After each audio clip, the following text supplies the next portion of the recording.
This is why I'm using the most basic ramen. To recreate one of my favorite childhood ramen the easiest way.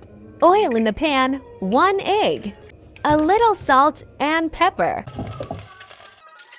Slice ham. Chicken flavor seasoning bag. I only used half the amount. Chili sauce packet from Panda Express. And soy sauce packet. This is when you add sesame oil to. But I ran out of it. Stir well.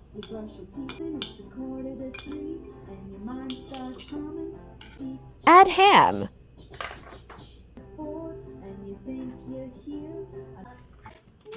Slice lettuce.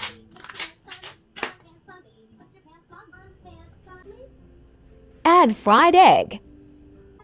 Add chopped cilantro and green onions. Ta-ta! This reminds me of the ramen noodle. My mom's cooked since I was little. Yummy!